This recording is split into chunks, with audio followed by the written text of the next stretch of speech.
Marcus Thompson had always been the type of man who judged books by their covers. At 32, he wore expensive suits, drove a shiny BMW, and looked down on anyone who didn't match his lifestyle.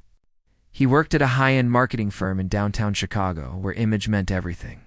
His colleagues respected his sharp tongue and cutting remarks, even if they secretly disliked him. On this particular Tuesday morning, Marcus was running late for an important client meeting.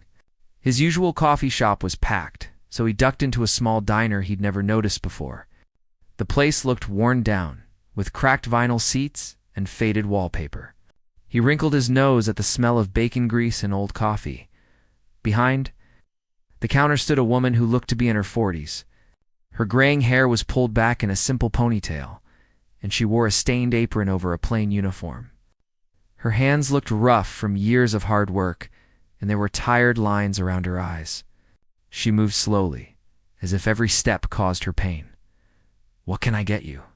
she asked with a weary smile. Marcus barely looked at her as he scrolled through his phone. "Large coffee, black, and make it fast. Some of us have important places to be." The woman nodded and turned to pour his coffee. As she reached up to grab a cup from the high shelf, Marcus noticed something that made him smirk. Along her left forearm, barely visible under her rolled-up sleeve, were what looked like small scars. They were arranged in neat rows, like someone keeping count of something. "Rough night?" Marcus said with a cruel grin, nodding toward her arm. "Or should I say rough nights?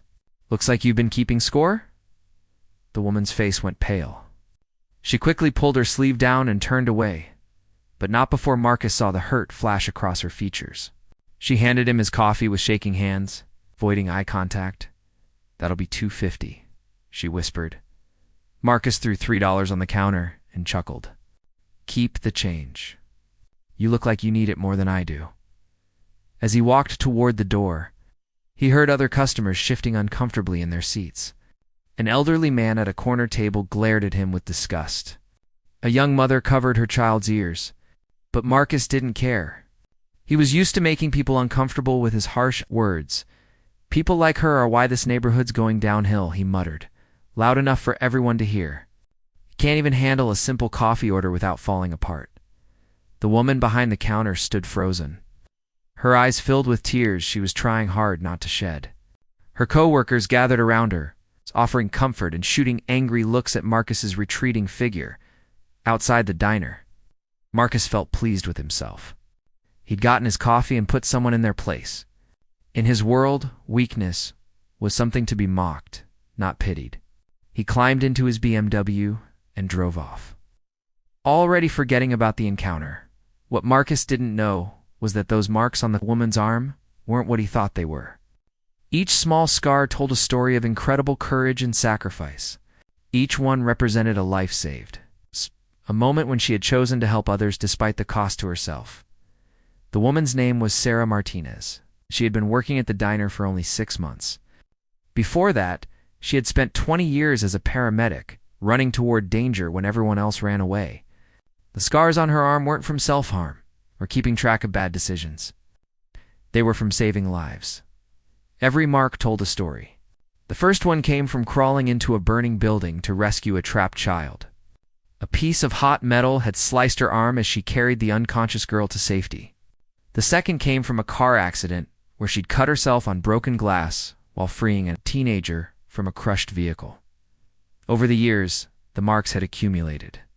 Each one was earned through an act of bravery that most people couldn't imagine.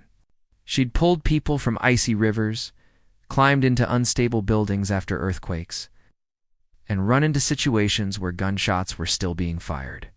Every scar was a badge of honor, proof of her dedication to saving others. But 6 months ago, everything had changed. During a routine call to help an overdose victim, Sarah had been attacked by a drug dealer who thought she was working with the police. The attack left her with severe injuries and trauma that ended her paramedic career. The doctors said her reflexes were too slow now, her confidence too shaken to handle emergency situations, so she'd taken the job at the diner, trying to rebuild her life one day at a time. The work was honest, but hard on her damaged body. Every day was a struggle. She pushed through, because she needed to support her teenage daughter who was in college. The scars that Marcus had mocked were actually a testament to her heroism. Each mark represented someone's mother, father, brother, or sister who had gone home alive because Sarah had been willing to risk everything. She had saved over 100 lives during her career, and her arm bore the evidence of that sacrifice. But Marcus knew none of this. To him, she was just another service worker to look down upon. He drove to his meeting, feeling superior and powerful. He had no idea that he had just insulted one of the bravest people he would ever encounter, as Sarah wiped away her tears and continued her shift. She'd face down armed criminals and run into burning buildings. Somehow, his mockery had cut deeper than any physical wound. The hardest part wasn't the insult itself, the reminder of everything she'd lost. Her coworkers rallied around her, bringing her tissues and kind words. The elderly man from the corner table approached the counter and squeezed her hand gently. "Don't let jerks like that get to you," he said softly. "Some people just don't know what real strength looks like." Sarah managed a small smile and nodded. She'd survived worse than one rude customer. But something about this encounter felt different.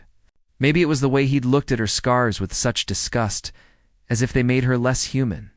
Or maybe it was because she was still so raw from losing the career that had defined her for 2 decades. As the morning rush continued, Sarah tried to focus on the customers who treated her with kindness. But Marcus's mocking grin kept flashing in her mind, along with his cruel words about her scars. She wondered if she'd ever be able to look at those marks the same way again. Little did she know that fate had other plans, and their paths would cross again sooner than either of them expected. 3 days after his encounter at the diner, Marcus was having lunch at an upscale restaurant with potential clients. He was in his element, talking about market strategies and profit margins while sipping expensive wine.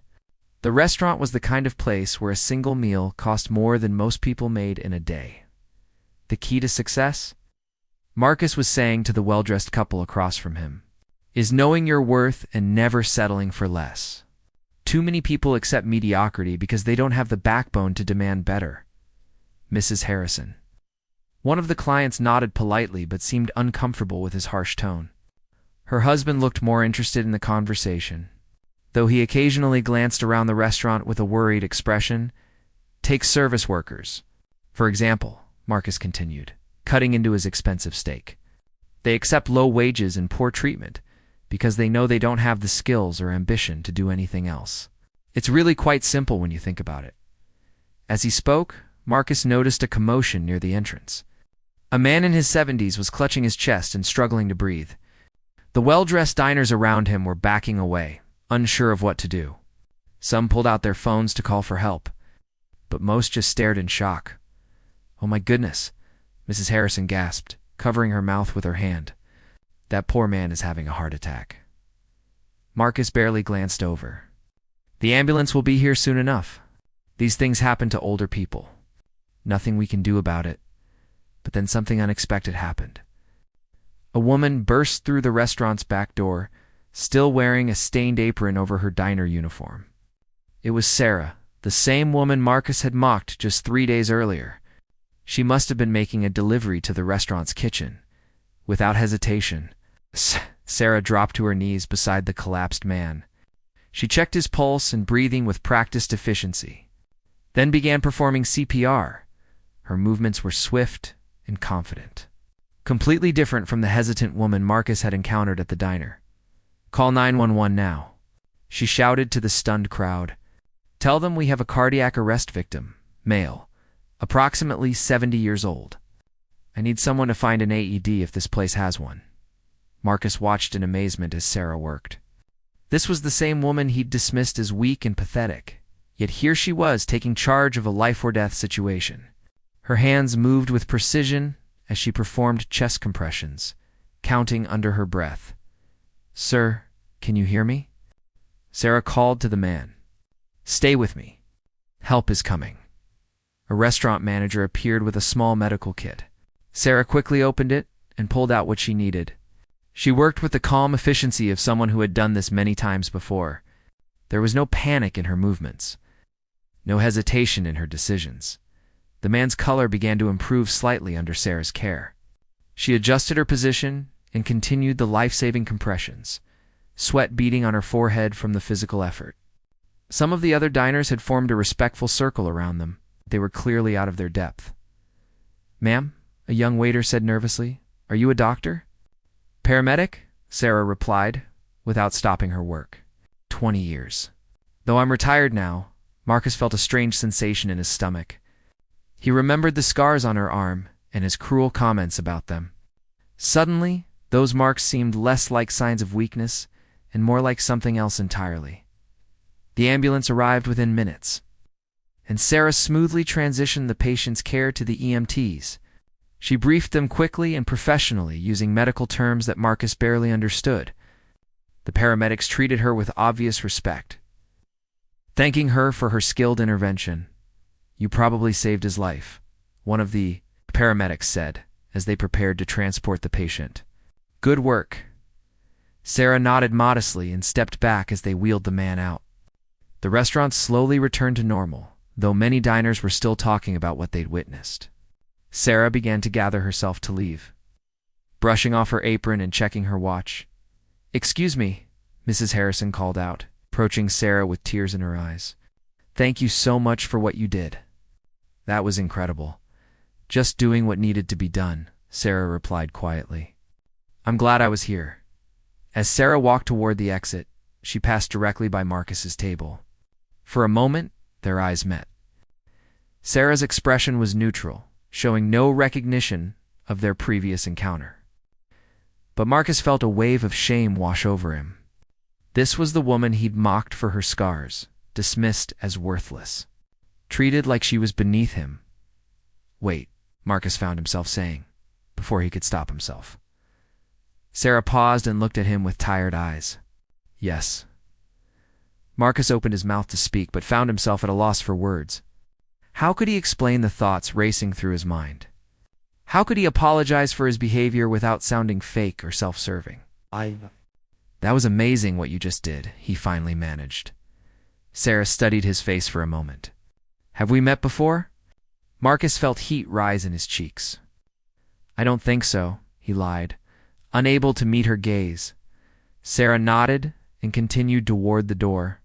As she left, Marcus heard her phone ring. She answered it with a tired voice. "Hi, sweetie." "Yes, I'm still working." "I know you need help with tuition money. Don't worry about it. Mama will figure something out." The door closed behind her, and Marcus sat in stunned silence. Around him, the other diners were still buzzing about the heroic rescue they'd witnessed. Mrs. Harrison was praising Sarah's skill and bravery to anyone who would listen.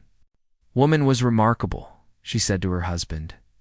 "The way she took control of the situation, knew exactly what to do. She's obviously seen her share of emergencies." Marcus nodded absently, but his mind was elsewhere. He was thinking about Sarah's scars, about the way she'd moved with such confidence during the medical emergency. He was beginning to realize that those marks on her arm might not be what he'd assumed. Over the next few days, Marcus found himself unable to stop thinking about the incident. He'd built his whole life around the belief that he was better than people like Sarah, but what he'd witnessed at the restaurant had shaken that foundation. For the first time in years, Marcus began to question his assumptions about success and worth. The woman he'd dismissed as a failure had just saved someone's life with skills he could never hope to possess. She'd worked in a high-stress, life-or-death profession while he pushed around marketing concepts. But Marcus wasn't ready to fully confront his prejudices yet. It would take something even more dramatic to completely open his eyes to the truth about Sarah and the real meaning behind those scars. 2 weeks passed, and Marcus couldn't shake the image of Sarah saving that man's life. He found himself driving past the small diner where he'd first encountered her, though he never went inside. His curiosity was eating at him, but his pride prevented him from facing her directly. Instead, Marcus began asking subtle questions around his neighborhood. The area where the diner was located had been gentrifying slowly. Many longtime residents were being pushed out by rising rents. Marcus learned that the diner was one of the last affordable places for working-class people to grab a meal one evening.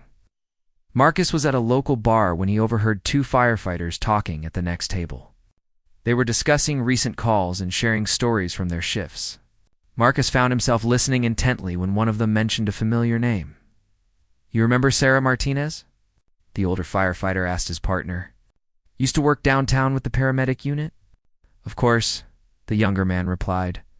"Best paramedic I ever worked with. That woman had nerves of steel." "What about her?" "Saw her the other day working at that little diner on 5th Street. Can't believe what happened to her career. Such a waste." Marcus moved closer to their table, tending to look at his phone while straining to hear their conversation. "What happened to her exactly?"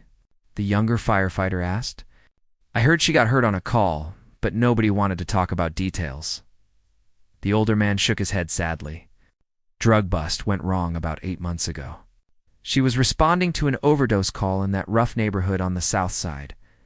The victim was just a kid, maybe 17 years old. While Sarah was trying to save his life, the dealer who sold him the drugs came back to the scene." "Why would he do that?" "Paranoia. He thought Sarah was working undercover with the cops. The guy was high out of his mind and completely violent. He attacked her while she was performing CPR on the kid." Marcus felt his stomach clench as he listened to the story. "She fought him off long enough to keep working on the patient," the firefighter continued. "But he had a knife. Cut her up pretty bad before backup arrived. The really tragic part is that she saved the kid's life even while being attacked. Never stopped trying to help him." "Jesus," the younger man whispered. "What kind of injuries did she sustain?" "Multiple lacerations, some nerve damage in her hands, severe PTSD. The physical wounds healed, but the psychological trauma was worse. She started having panic attacks during calls. Her confidence was shattered." Marcus thought about the scars on Sarah's arm and felt sick. Each mark wasn't a sign of self-destruction or failure. They were evidence of her courage. Proof that she'd been willing to bleed for strangers. "The department offered her a desk job," the firefighter went on. "But you know how it is?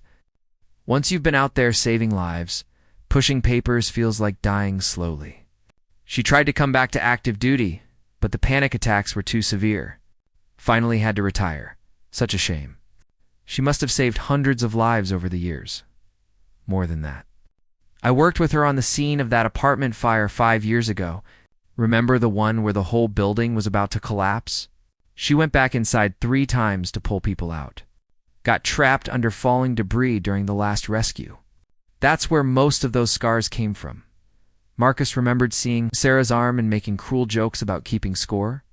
Now he realized she had been keeping score, a count of lives saved, risks taken, sacrifices made for others. The firefighters finished their drinks and left. But Marcus remained at the bar, lost in thought. Everything he'd believed about Sarah was wrong. She wasn't weak or pathetic. She was a hero who'd been broken by the very job that had defined her life. Over the next few days, Marcus found himself researching Sarah's career online. He discovered news articles about several of the emergencies she'd responded to. There was a photo from the apartment fire showing her carrying an unconscious child out of the burning building. Her face was streaked with soot and her uniform was torn, but her expression was determined and fierce. Another article detailed her response to a school bus accident. Sarah had climbed through twisted metal to reach trapped children, staying with them for hours until heavy rescue equipment could free them. The parents quoted in the article called her an angel. Marcus read story after story of Sarah's heroism. She'd worked holidays and double shifts. She'd run toward danger when everyone else ran away. She'd risked her life countless times to save people she'd never met. The more Marcus learned, the worse he felt about his behavior. He'd mocked a woman who had spent 20 years serving others. He'd made cruel jokes about scars that told stories of incredible bravery. He'd dismissed someone whose little finger had more courage than his entire body. But guilt wasn't the only emotion Marcus was experiencing. He was also developing a strange respect for Sarah and something that might have been admiration. In his world of corporate politics and meaningless achievements, he'd never encountered someone who had dedicated their life to something larger than themselves. Marcus began to understand that real strength wasn't about expensive clothes or cutting remarks. It wasn't about looking down on others or accumulating wealth. Real strength was what Sarah had shown, the willingness to sacrifice for strangers, to face danger for people who couldn't protect themselves. He thought about Sarah working at the diner, trying to support her daughter's education. She'd gone from being a hero to serving coffee to people who probably never realized they were in the presence of someone extraordinary. The humiliation must have been crushing, yet she did it anyway, because her daughter needed her. Marcus realized he wanted to apologize to Sarah, but he didn't know how. How do you say sorry for mocking someone's scars when those scars were earned saving lives? How do you apologize for treating a hero like they were worthless? He was still wrestling with these questions when fate once again brought them together in a way neither of them could have expected.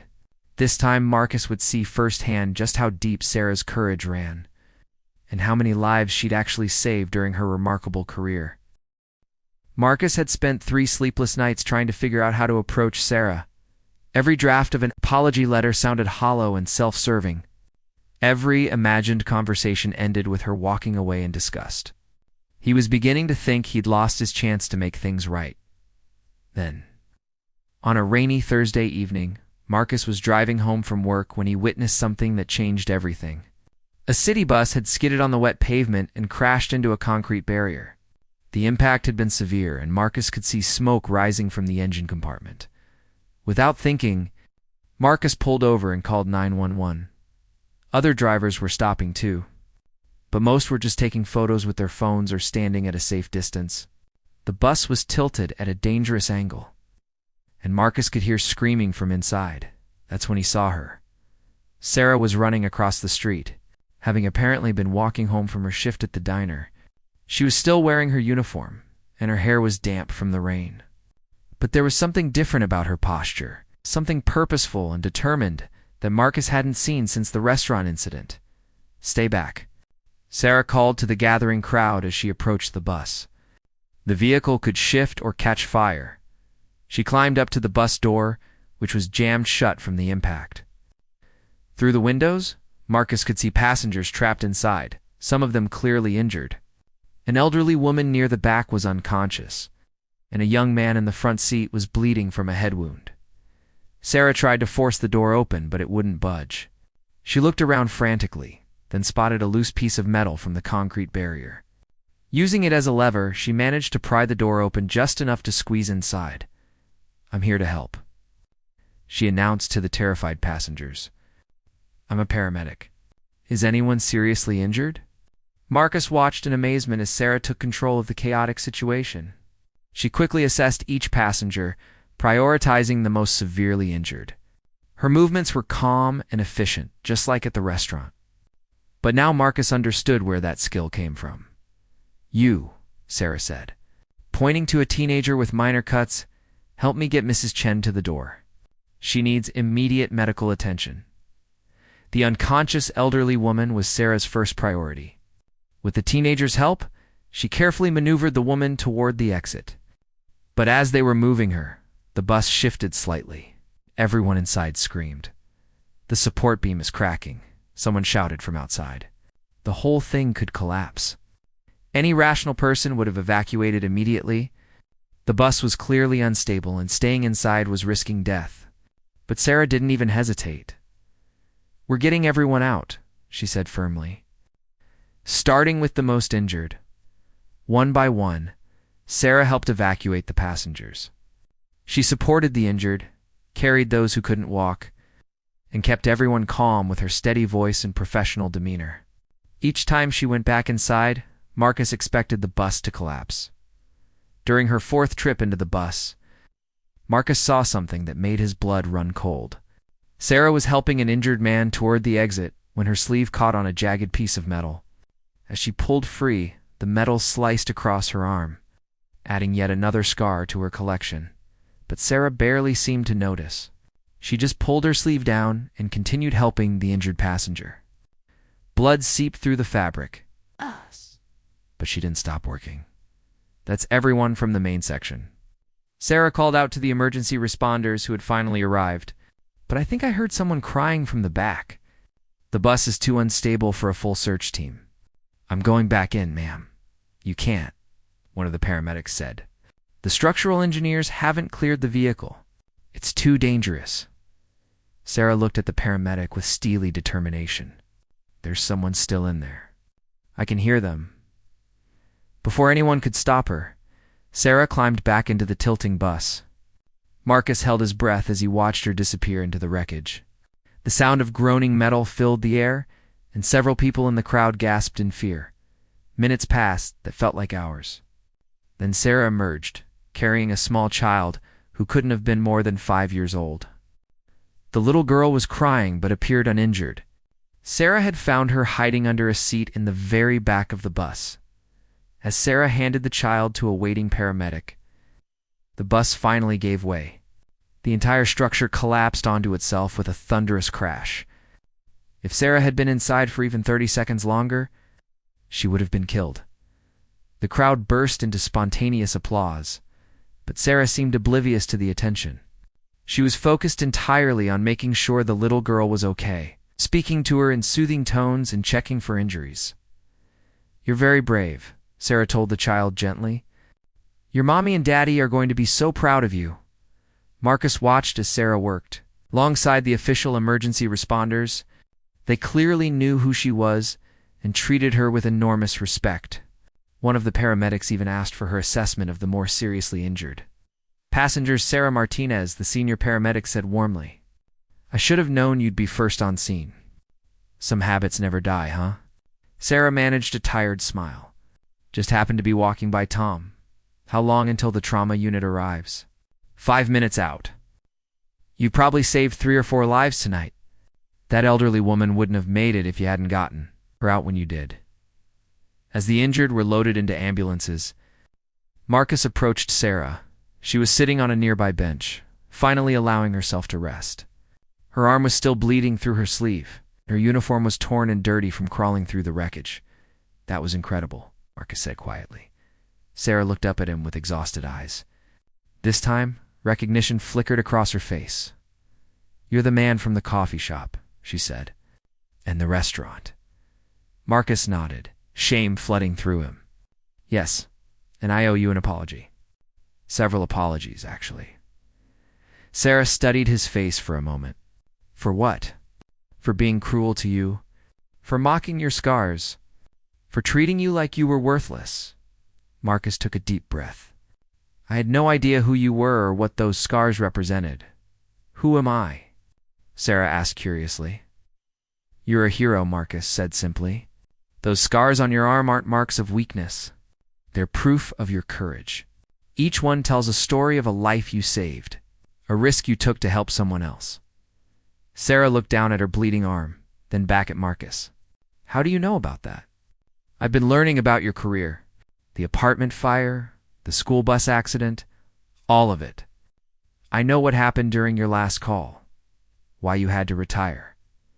Marcus felt tears welling up in his eyes. "I'm so sorry for what I said to you. You didn't deserve that." Sarah was quiet for a long moment, processing his words. Around them, the emergency scene was winding down, but neither of them moved. "Apology accepted," Sarah said finally. "But I have to ask, why does it matter to you now? When you first met me, you saw a waitress with scars. Now you see a former paramedic with battle wounds. I'm still the same person." It was a fair question, and Marcus realized he needed to examine his own motivations honestly. Was he only apologizing because he'd learned about her heroic past? Or had something deeper changed in his understanding of human worth and dignity? Sarah's question hit Marcus harder than any physical blow could have. She was right. He was the same person who had mocked her just weeks earlier, and she was the same person he'd mocked. The only thing that had changed was his knowledge of her background. "You're right to call me out," Marcus admitted, sitting down beside her on the bench. "I'm apologizing now because I learned about your past, but that doesn't excuse how I treated you before. The truth is, I've spent my whole life judging people by their appearance and circumstances instead of seeing them as human beings with their own stories." Sarah listened quietly as Marcus continued. "I thought success meant expensive clothes and a fancy job. I thought being better than others made me important. But watching you tonight, seeing how you risked your life for complete strangers. I realize I've never done anything truly meaningful in my entire life. A paramedic approached them with a first aid kit. Sarah, let me take a look at that arm. While the paramedic cleaned and bandaged Sarah's fresh wound, Marcus watched her face.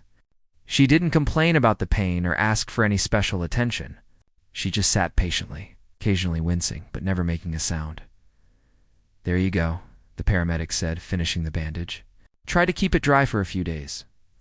And Sarah, nice work tonight. You haven't lost your touch.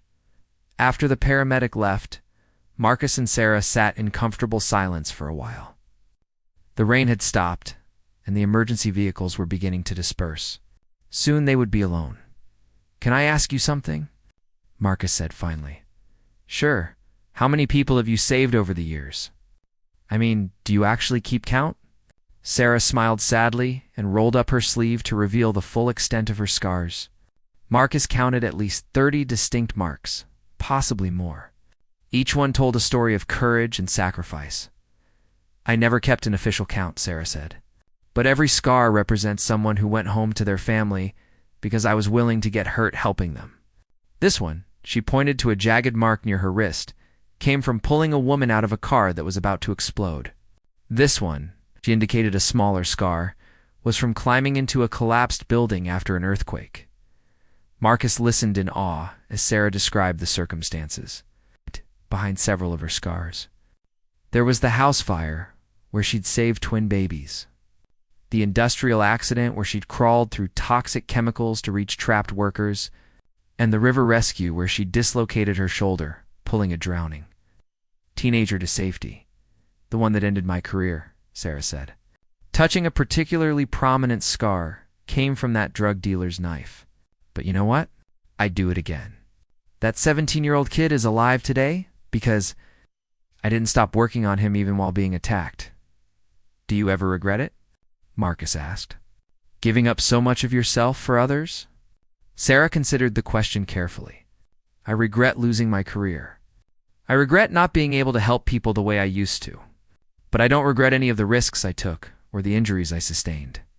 Each scar represents a human life, Marcus. Someone's child, parent, spouse, sibling. How could I regret saving them?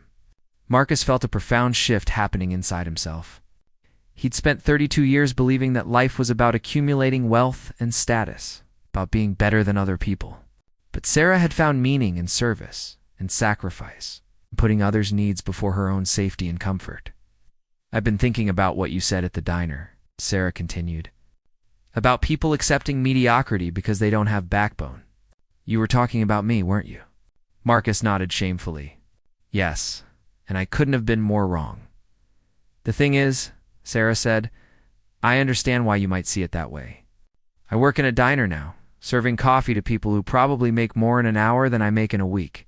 From the outside, it might look like I've given up or settled for less, but that's not the truth. No, it's not. I'm working at the diner because my daughter needs help with college expenses.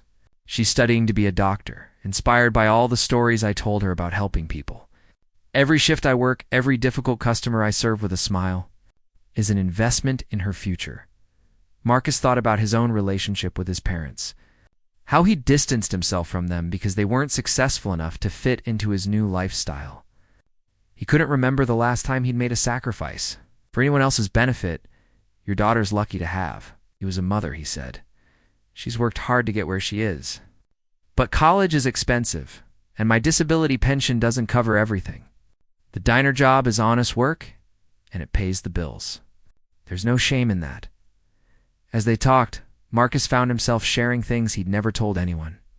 He talked about his loneliness, his failed relationships, his constant need to prove himself superior to others. Sarah listened without judgment, occasionally asking gentle questions that helped him understand his own motivations. I think I became cruel, because I was afraid, Marcus admitted.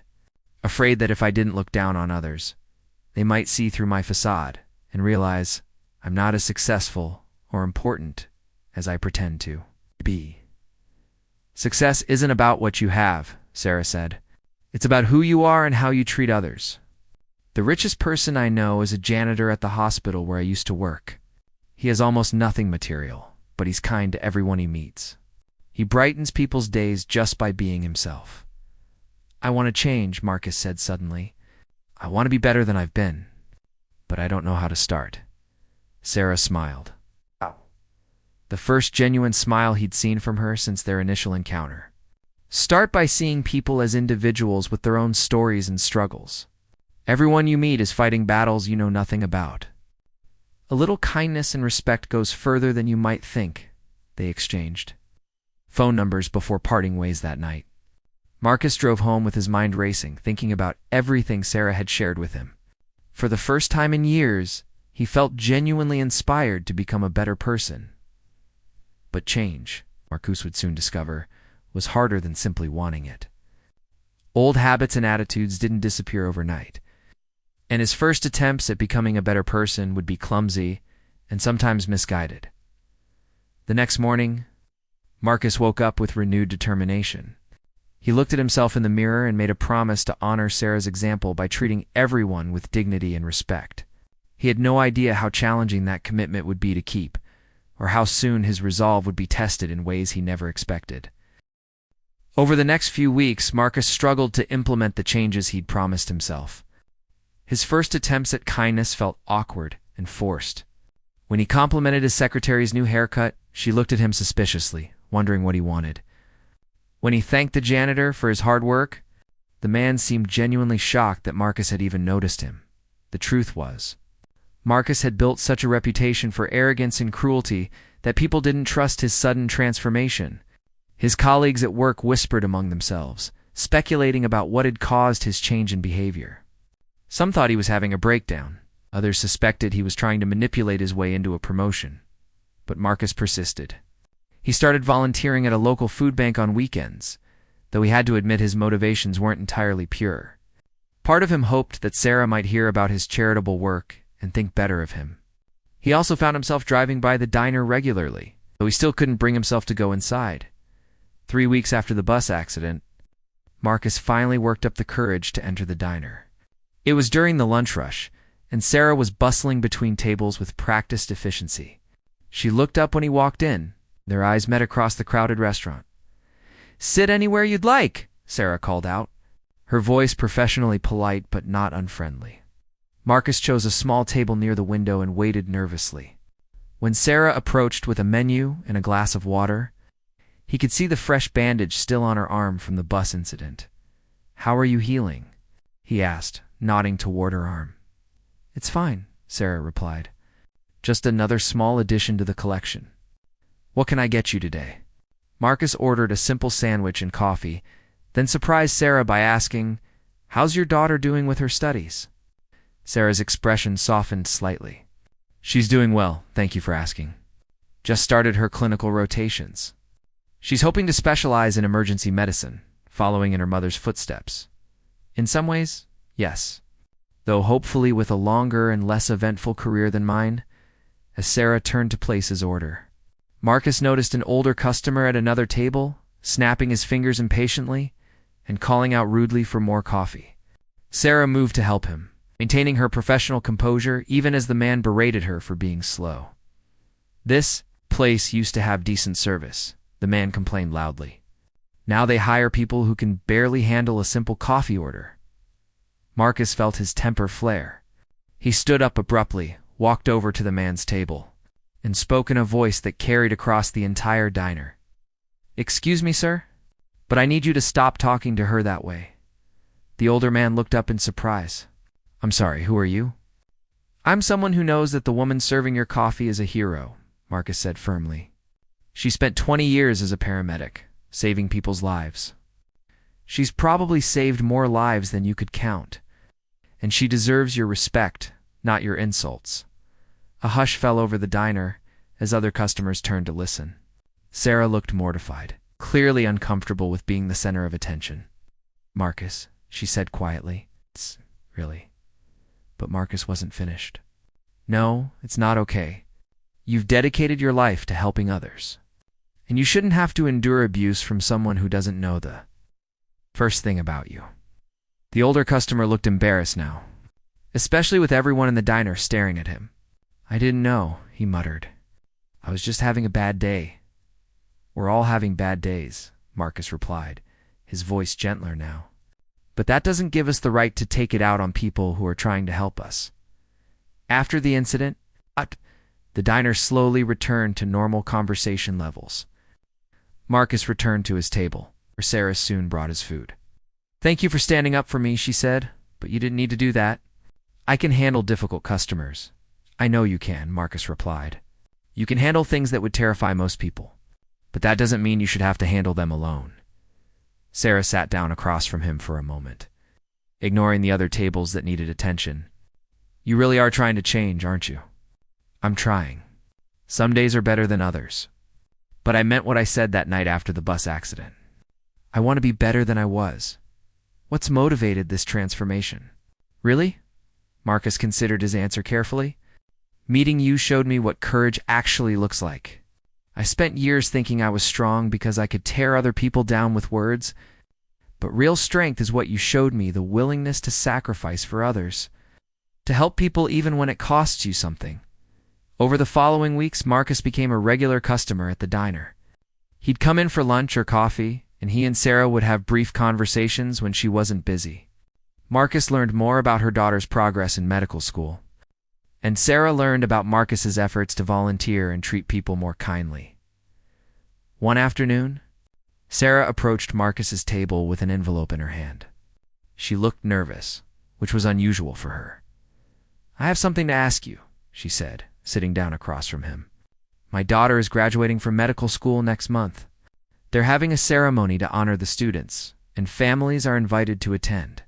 That's wonderful, Marcus said. You must be so proud. I am. But here's the thing. I can't afford to take time off work for the ceremony. The diner doesn't offer paid leave, and if I miss a day, I lose a day's wages.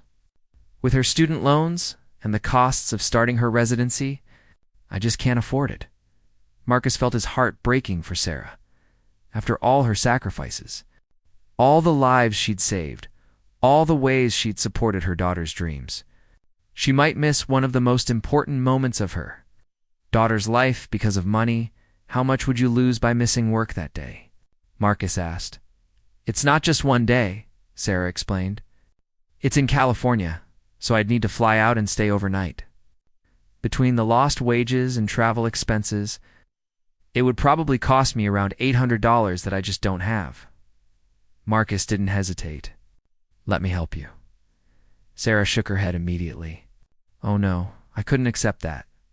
I wasn't asking for money. I was actually wondering if you might know anyone who could cover a shift for me. Sarah, you saved my life. I never saved your life, she protested. Yes, you did.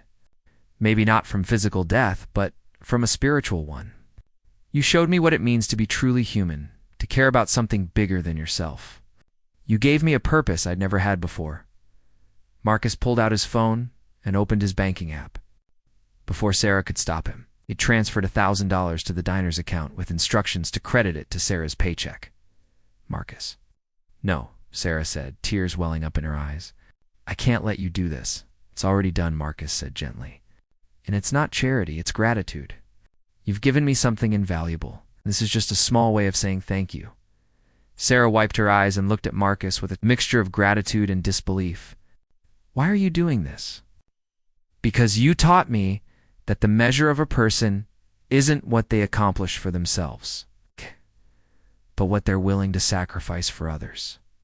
This is my chance to finally do something worthwhile. 2 months later, Marcus received a photo message on his phone. It showed Sarah standing proudly next to a young woman in a medical school graduation cap and gown. Both were beaming with joy, and Sarah was holding a bouquet of flowers. The accompanying message read, "Thank you for making this possible. Dr. Maria Martinez." MD inspired by her mother's example of service, Marcus stared at the photo for a long time, feeling a warmth in his chest that he'd never experienced before. This was what real success looked like, not his own achievements, but the knowledge that he'd helped make someone else's dreams possible. The transformation in Marcus's life had been gradual, but profound. He'd left his high-pressure marketing job and taken a position with a nonprofit organization that provided emergency medical training to underserved communities. The pay was a fraction of what he'd made before, but he found the work infinitely more fulfilling. His relationship with Sarah had evolved from chance encounters into genuine friendship. She'd returned to work part-time as an instructor at the local paramedic training academy, sharing her decades of experience with new recruits. Her confidence had slowly returned, and Marcus could see glimpses of the formidable emergency responder she'd once been. One evening, 6 months after their first meeting, Marcus and Sarah were having dinner at a small restaurant near the academy. Sarah was telling him about one of her students who reminded her of herself at that age, eager, fearless, and determined to save the world. "You know what's funny?" Sarah said, cutting into her pasta. "When we first met, I thought you were just another arrogant customer who looked down on service workers. I never imagined you'd become one of my closest friends." "I was exactly what you thought I was," Marcus admitted. "Worse, actually. I was cruel and judgmental and completely self-absorbed, but you changed. That takes real courage." Marcus shook his head. "You're the one with courage. I just finally learned to recognize it when I saw it," as they were finishing their meal. An ambulance siren wailed past the window. Both Marcus and Sarah instinctively looked up, though Sarah's expression held a wistfulness that Marcus recognized. "Do you miss it?" he asked, being out there on calls. Sarah nodded slowly. "Every day. But I found other ways to help people. Teaching the next generation of paramedics, sharing my experience so they can learn from my mistakes. It's different, but it's still meaningful. And your scars. Do you see them differently now?" Sarah rolled up her sleeve and looked at the collection of marks on her arm. Over the months, Marcus had learned the story behind nearly every one. There was the scar from the school shooting, where she'd treated victims while gunfire was still active. Another from the train derailment, where she'd crawled through twisted metal for hours. Each mark represented someone who had gone home to their family because of her courage. "I see them as reminders," Sarah said. "Not just of the lives I saved, but of what's possible when you're willing to put others first. They remind me that I made a difference. Even if my active career is over," Marcus thought about his own life and the changes he'd made. He'd never earn scars like Sarah's, never be the kind of hero who ran into burning buildings or faced down armed criminals. But he'd found ways to serve that matched his abilities and circumstances. He'd started a scholarship fund for children of first responders, inspired by Sarah's daughter. He volunteered at the free clinic, using his business skills to help them operate more efficiently. He'd even convinced several of his former wealthy colleagues to donate to various charitable causes. "I have something to tell you," Marcus said, reaching into his jacket pocket. "I've been working on a project. I wanted you to be the first to know about it." He handed Sarah a printed article from the local newspaper. The headline read, "Local Foundation Honors Every Day. Heroes with Sarah Martinez Courage Award." Sarah's eyes widened as she read. "Marcus, what is this?" "It's an annual award for first responders who've gone above and beyond in service to their communities. The first recipient will be announced next month. The award comes with a $10,000 scholarship for the winner's child or chosen beneficiary." "But why is it named after me?" "Because you embody everything the award represents. Courage, sacrifice, dedication to others. I wanted to make sure your example continues to inspire people long after we're gone." Sarah was quiet for a long moment, processing what Marcus had told her. Finally, she looked up with tears in her eyes. "You know what the most amazing part of this story is?" she said. "What?" "6 months ago, you mocked my scars and treated me like I was worthless. Tonight, you're honoring me with an award that will help other people like me. If that's not proof that people can change, I don't know what is." Marcus smiled, thinking about how far they'd both come. Maybe that's the real lesson here. Not just that we should treat others with respect, but that it's never too late to become the person we want to be. As they left the restaurant that night, Marcus noticed Sarah pause near the ambulance that was parked outside. Apparently responding to a call at a nearby business, she touched one of the scars on her arm gently, then looked at the paramedics preparing their equipment. "Be safe out there," she called to them. One of the paramedics looked up and recognized her.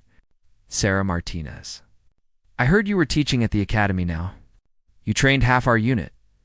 "Just passing along what I learned," Sarah replied with a smile. "Well, You taught us well. We've got this handled." As they walked to their cars, Marcus reflected on the incredible journey that had brought them to this point. A chance encounter, a moment of cruelty, and a gradual awakening to what really mattered in life. He'd started as someone who mocked a woman's scars without knowing their meaning. He'd become someone who honored those same scars as symbols of the highest human virtues.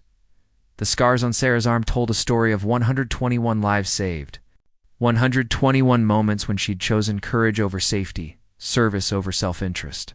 Marcus would never have scars like hers, but he'd found his own way to make a difference. And maybe, he thought, that was enough. The last thing Marcus saw that night was Sarah driving away, her car heading toward the part of town where she volunteered at a youth center, teaching young people basic first aid skills.